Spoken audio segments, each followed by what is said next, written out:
Episode 149 of the Interpretation Station is called to order. Welcome, ladies and gentlemen. The Interpretation Station is back in town. I'm sure you're all relieved to hear. I've been away for a couple of weeks. Geez, I looked and I haven't put out a new episode in, a couple of weeks. I've done the little shorts, but geez, what can I say? I've been busy. I've really been busy. School holidays over here, you see, where I am in Switzerland, Canton Vaud. Last weekend, we went to Europa Park, okay, Alsace and Lorraine, lovely part of the world. Europa Park, geez, taking the kids on the old roller coasters and things. It's hard when your kids get older. You're then obliged to go on the roller coasters with them. I'm not a big fan of roller coasters, so it was great when they were smaller because you didn't have to go on that stuff. But then when they get older, geez, you can't be a chicken, can you? You have to go on with them on those ones, and stressful. And then this weekend, I've just literally got back from my second long weekend here. We were away in the heartland of Switzerland, right? You've got the original cantons, the Uri and Schweiz, lovely part of the world, right in the middle of the Alps. It's lovely. But anyway, so we just got back now. And then I was thinking to myself, oh, Jesus, it's been 2 weeks since I last did an Interpretation Station episode. And then on the way back, you see, we were listening to this podcast, Joe Rogan. Joe Rogan interviewing Mr. Beast. Now, do you know who Mr. Beast is? Again, if you've got kids, younger kids, you may know who Mr. Beast is. He is the biggest YouTuber. It's insane. The guy's about 23 years old. And he's got this channel. My kids love watching him. And anyway, so I love listening. They love watching Mr. Beast. I love listening to Joe Rogan. And so this was the perfect opportunity for them to actually try and concentrate for 2.5 hours listening to this interview. But the guy's an absolute YouTube mentalist. And I was thinking, Jesus, I've got to show more commitment and. Got to get back on the YouTube, got to start making content again, So here I am, I'm back. It's 8 o'clock in the evening. I got back from, where did we drive from? From Zug, literally about an hour and a half ago. And I was feeling so guilty. I've got to make another episode. So here we are. So I'm reverting to the old format. We haven't done it in a while. Wham, bam, thank you to the land, okay? I found a statement by Mexico that I hope will be to your liking, and we're gonna whip through it. It's Mexico. It's from July. It's from the Human Rights Council introducing a resolution on behalf of themselves, Argentina, Chile, and Mexico. It's quite interesting. It's quite formulaic. It's typical sort of vocabulary for introducing resolutions, you might say. And let's bring it up. I'm going to share the screen with you now. Okay, so here we have it. As usual, I will be leaving a link to the actual original audio by the Mexicans, as well as a copy of this the document, and we're going to go through it. Jeez, I see again in the background. I know, and I've got my towels hanging up there in the background. My wife would kill me if she keeps telling me, take the towels down when you're filming. Just leave the towels for now. It could be a lot worse. There could be underwear lying around there. Okay, so be grateful it's just towels. Okay, so let's see then. Mexico. So this is how the document was presented to us. You see here, I've got written here L22.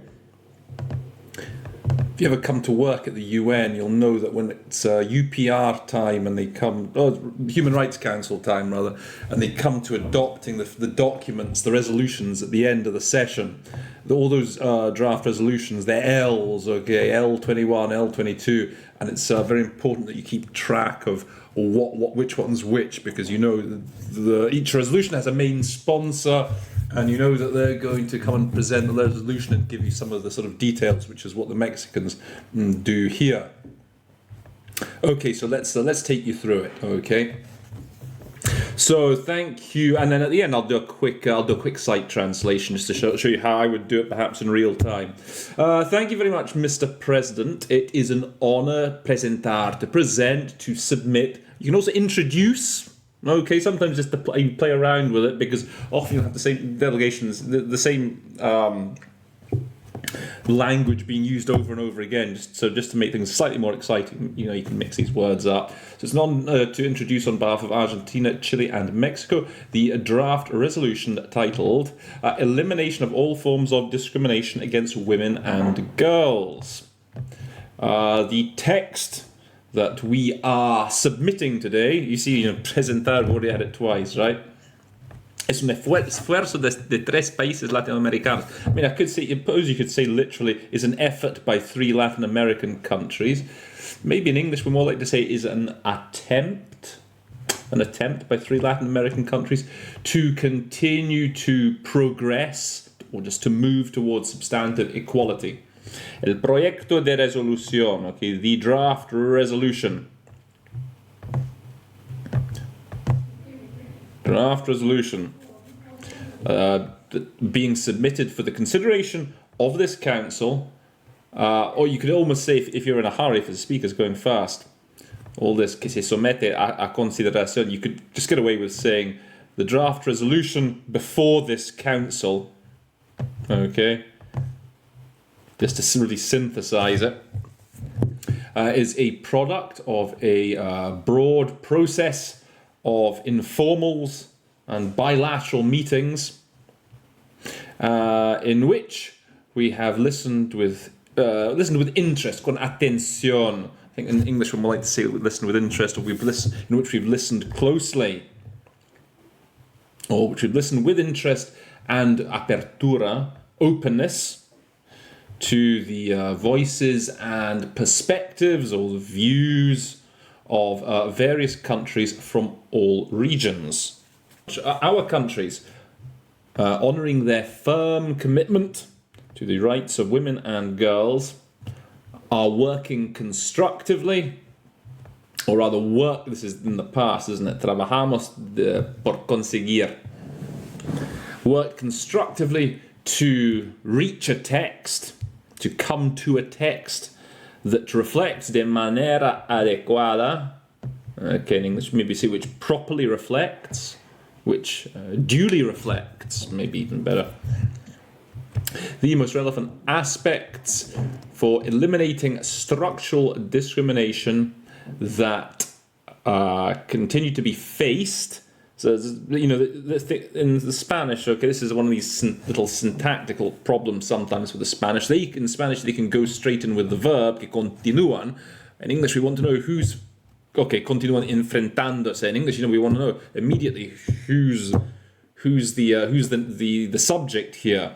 But because we can't do it quite the same way in English, one way of getting around that is to turn that into a passive, continue to be faced by women and girls around the world. Again, the other option is you just wait, okay, you just remember the continúan enfrentándose, then you hear las mujeres y las niñas, and you say that women and girls continue to face around the world. But if you're nervous and you want to stick with the speaker, that's one way of getting around it, right, that continue to be faced by women and girls around the world. I would stress, moreover, that this year our countries decided to sumar esfuerzos. It's always good to have a couple of solutions for that kind of expression. I often say pull together. Our countries decided to pull together, okay, to rally together, to rally round. Or if you want to get the idea of efforts in, okay, in English a good collocation for that is to pool our efforts. Okay, to bring to the mesa de discusión. To be honest, I would be tempted just to skip the discusión if I was going fast here. Just to bring to the table. I think in English we just say that, to bring to the table. Un tema toral. Okay, so I must admit I had to go and look this up. I wanted to see exactly what toral meant. I've never actually heard that adjective. So I see. I mean, I think I would have probably guessed like a central theme. A central theme in the context of this issue. Maybe you could say a pivotal theme. There's another good synonym there for that idea, a central theme. Okay, that's one of those occasions where maybe you don't know what the word, you've never heard that word in Spanish, and you just have to sort of guess from the context when you hear en este marco temático. So maybe you could just say a priority theme in this thematic framework. Okay. which is the participation of girls and young women in public life, and the importance of this involvement, or involucramiento, maybe engagement, either or this participation, although they've used participation already here, so maybe involvement or engagement, being in a full, effective manner and in conditions of equality. The initiative recognizes the substantial role that girls and young women tienen como agentes de cambio, have or play as agents of change. I would here then put a full stop there. Okay, it's stressing, because this again refers to destaca. I would perhaps here, it's sort of referring again to the initiative. So I think it stresses, it highlights the importance of allowing, facilitating, and alentar, encouraging their participation in los procesos de toma de decisiones, in decision-making processes, providing them the tools or the instruments to fortalecer su capacidad de acción, to bolster, to enhance, okay, their capacity for action, su autonomía, go with independence, I think is the best word there, not autonomy. Autonomy doesn't really sound good. We only really use autonomy, I think, in English for nations having some sort of autonomy, regions having autonomy, bodily autonomy. We talk about bodily autonomy, but I think here we just stick to independence and leadership. The draft, pone de manifiesto, highlights, maybe if you want to get really fancy, singles out basic issues which, when it comes to legislation and public policy, should be ponerse en practice, should be put into practice, should be implemented. That boring word, but always fits for, it's always very versatile as the old implement. Should be implemented in practice so as to respect, promote, and protect the right to freedom of expression, association, and peaceful protest. They always come as something of a package, okay? Freedoms of expression, association, peaceful protest for girls and young women. Through their, and again, involucramiento again, through their involvement or participation in organizations, networks, and digital spaces. Often with espacios, you can just go with spaces, I think, in English. Okay, se destaca también la importancia. I think we really want, and the idea is it's again going back to this initiative, the document, the draft, whatever. It highlights also the importance of sensibilizar a todos los actores. Obviously, when you talk about sensibilización, so it's awareness raising, outreach. The way the syntax is here, you could also say, might be the easiest thing to say is to sensitize in English, to sensitize all actors to ensure that girls and young women can form an opinion in a free and informed manner and convey it without facing discrimination or violence. So I say here for sensibilizar, because if you go with the raise awareness, then you're saying it also highlights the importance of raising awareness among all actors, stakeholders, again, it's another synonym for actors. It's a bit longer though, about raising awareness among. It's a bit of a mouthful. That's why I'm thinking sensitizing is a good third option to remember in that bundle of synonyms, okay, of raising awareness, outreach, and sensitize. Because if you go with the outreach, then it would be, it also highlights the importance of reaching out to all actors to ensure you can do that as well. But remember those three. Remember, sensitize often works well in English, okay? It's important to, and also informed, okay? To inform one's opinions. We talk about that in English. What are they talking about? The free, prior, and informed consent is an important concept at the UN. So much so that it's even got its own acronym, FPIC, free, prior, and informed consent. So using informed as an adjective. And also we talk about informing our decisions on doing things. So that informed, it's a good word to be able to use properly. It's important to underscore, or underline, because I think we've been highlighting, we've been stressing. So it's important to underscore that in addition to the importance que tiene la participación, so here I'd be inclined just to turn que tiene la, of just turning that into an of. Okay, in addition to the importance of participation in the personal development of girls and young women, it should have a direct impact on the creation of fair, inclusive and sustainable societies. Therefore, asimismo, thus. Someone says that, I think I've heard people say that they don't like thus, that it's too arcane. I mean, I sometimes use thus. Maybe it's a bit arcane, I don't know. This draft, este proyecto de resolución, again, by this point I think you could almost drop the resolución bit. You know, you could just say this draft.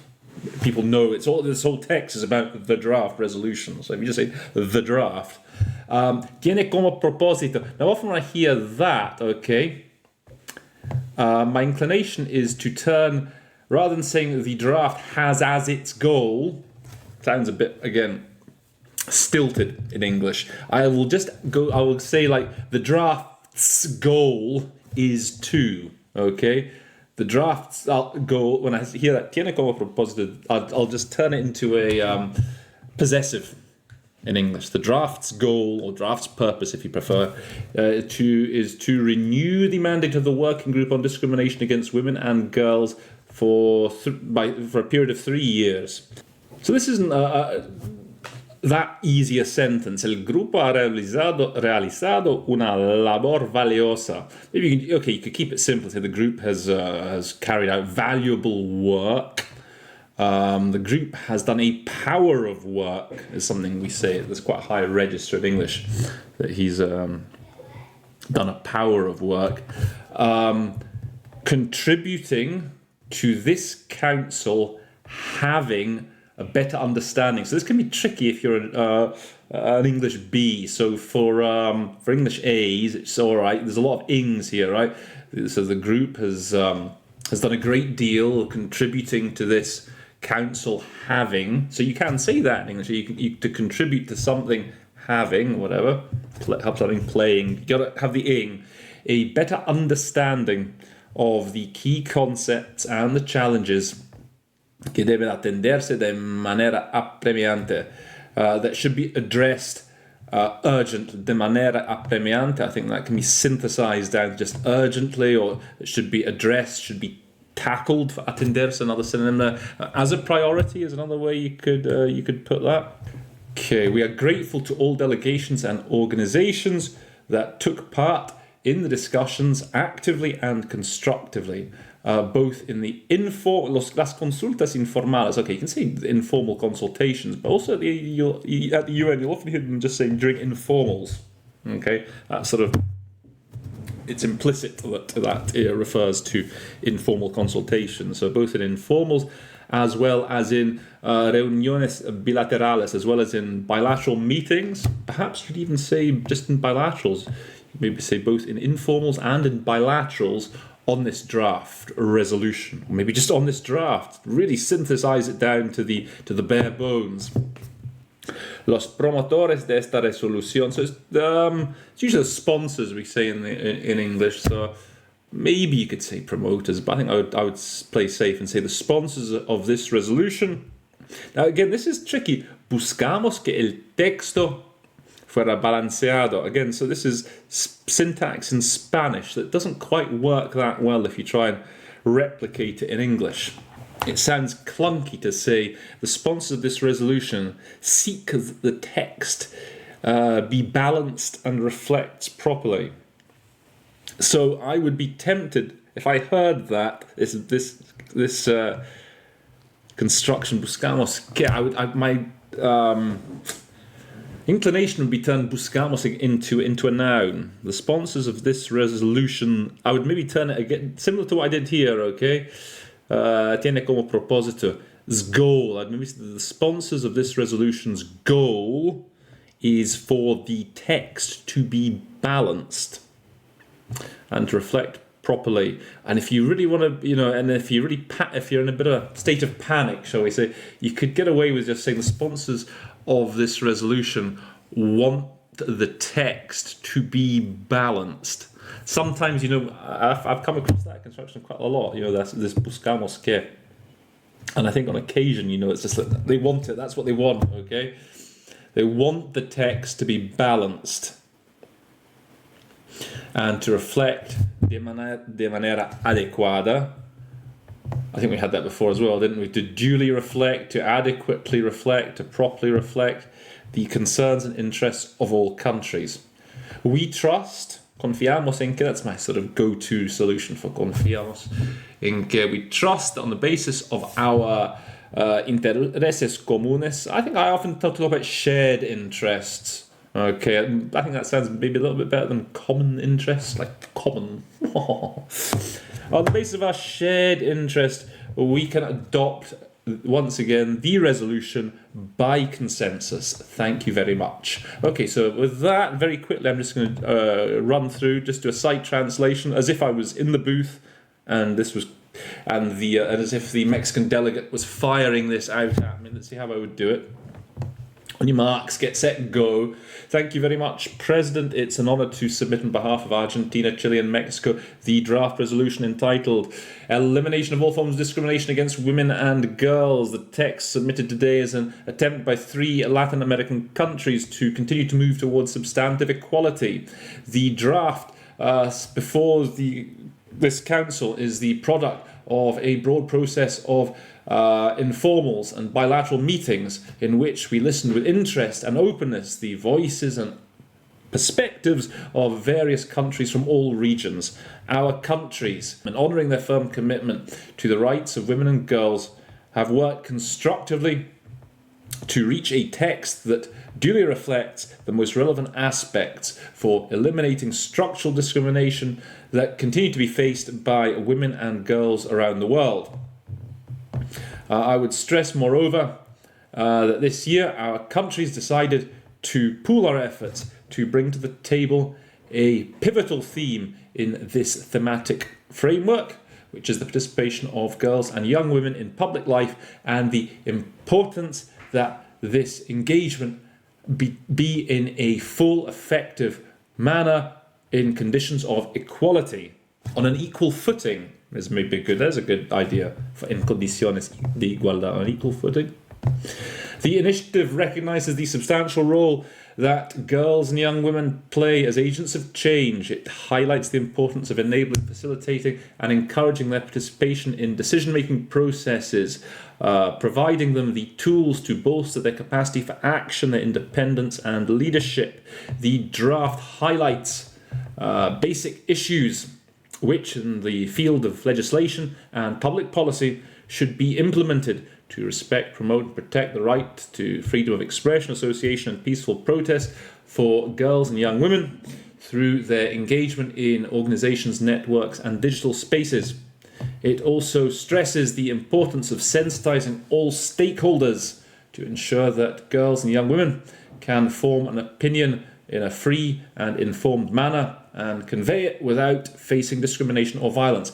It's important to underscore that in addition to the importance of participation in the personal development of girls and young women, this has a direct impact on the creation of fair, just, inclusive and sustainable societies.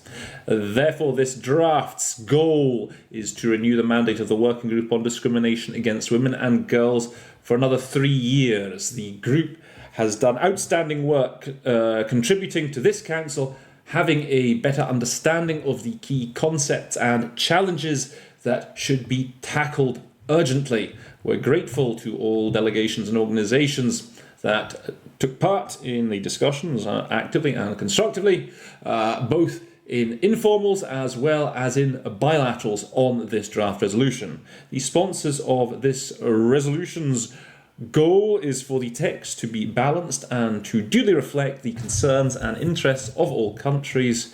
We trust that based on our shared interests, we can once again adopt the resolution by consensus. Thank you very much. And thank you. Okay, so yeah, couple of those little bits, those Spanish syntax did threaten to throw me a couple of times, but okay. Just keep it, hold it together, Hope I've given you a couple of ideas on how to approach those tricky elements of syntax. Hope you've learned a few other interesting words and synonyms that you can use when you're on mic. If you have enjoyed the episode, if you've learned anything new, please do tell me in the comments down below. It's always good to know what I'm if and what I'm managing to teach you. Keep following me on the LinkedIn page. I'm going to be putting out more of these shorts that I've been doing, as well as much more material. Old Mr. Beast, he's inspired me. Yeah, play that interview, play that podcast to your kids. The only bad thing is he says that school wasn't much good for him. So I hope my kids don't get the wrong end of the stick there and think, school's shite. That's the only worry. Anyway, it's been a pleasure as ever, and all that remains to be said is that episode 149 of the Interpretation Station stands adjourned. The train is now leaving the